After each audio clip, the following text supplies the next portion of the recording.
పాత జ్ఞాపకాలు టాటూస్ రూపంలో ఇబ్బంది పెడుతున్నాయా? రండి, నియో స్కిన్ తో చెక్ పెట్టేద్దాం. యూట్యూబ్ స్టార్ ప్రసాద్ బెహ్రాను తాజాగా జూబ్లీహిల్స్ పోలీసులు అరెస్ట్ చేసిన విషయం తెలిసిందే. దీంతో అతడిని 14 రోజుల పాటు రిమాండ్కు తరలించారు. వెబ్ సిరీస్లతో ఎంతో ఫేమస్ అయిన ప్రసాద్ బెహ్రాను పోలీసులు ఎందుకు అరెస్ట్ చేశారు అంటూ అంతా షాక్ గురవుతున్నారు. ఈ అంశం గురించి ఇప్పుడు సోషల్ మీడియాలో పెద్ద ఎత్తున చర్చ జరుగుతోంది. ఇంతకు ప్రసాద్ బెహ్రాను పోలీసులు ఎందుకు అరెస్ట్ చేశారు? ఆయన చేసిన నేరమేంటి? అసలేం జరిగింది?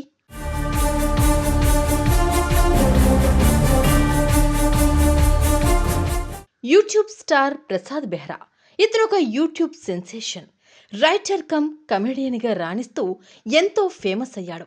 ప్రధానంగా యూట్యూబ్లో మావిడాకులు, పెళ్లివారమండి వంటి వెబ్ సిరీస్లతో పాపులర్ అయ్యాడు. ఈ ఏడాదిలో విడుదలైన కమిటీ కుర్రాళ్ళు సినిమాలో కూడా నటించాడు. అయితే ఉన్నట్టుండి జూబ్లీహిల్స్ పోలీసులు ప్రసాద్ బెహ్రాను అరెస్ట్ చేయడం అనేది ఇప్పుడు అందరినీ షాక్కి గురిచేసింది. ప్రస్తుతం పోలీసులు అతడిని 14 రోజులు రిమాండ్కు తరలించారు.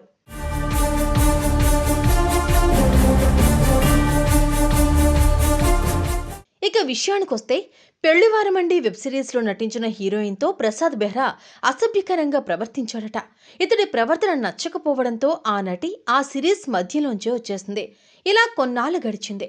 ప్రసాద్ అనేక సార్లు ఆ నటికి ఫోన్లు చేసి క్షమించమంటూ క్షమాపణలు కోరాడు. పోన్లే మారిపోయాడేమో అనుకున్న ఈ హీరోయిన్ ఇటీవల ప్రసాద్ బెహ్రాతో కలిసి మెకానిక్ అనే వెబ్ సిరీస్లో నటించడం మొదలుపెట్టింది. కుక్కతోక వంకర అన్నట్లుగా ప్రసాద్ అదే పనిగా ఆ నటితో మళ్లీ అసభ్యకరంగా ప్రవర్తించడం మొదలుపెట్టాడు.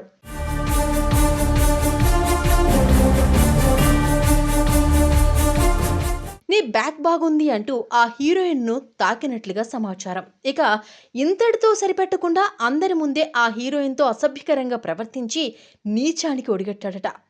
ఇతగాడి తీరుతో విసిగిపోయిన బాధిత యువతి తాజాగా జూబ్లీహిల్స్ పోలీసులను ఆశ్రయించింది. యూట్యూబ్ స్టార్ ప్రసాద్ బెహ్రా నాతో అసభ్యకరంగా ప్రవర్తించడమే కాకుండా లైంగికంగా వేధించాడని పోలీసులకు ఇచ్చిన ఫిర్యాదులో పేర్కొంది. ఆమె ఫిర్యాదు మేరకు కేసు నమోదు చేసుకున్న పోలీసులు నిందితుడు ప్రసాద్ బెహ్రాను అరెస్టు చేసి 14 రోజులు రిమాండ్కు తరలించారు. అయితే ప్రసాద్ బెహ్రా ఉన్నట్టుండి లైంగిక వేధింపుల కేసులో అరెస్ట్ అవడం అనేది ఇప్పుడు హాట్ టాపిక్ గా మారింది. సుమన్ టీవీలో మీ పర్సనల్ అండ్ బిజినెస్ ప్రమోషన్స్ కోసం కింది నెంబర్కి కాంటాక్ట్ చేయండి.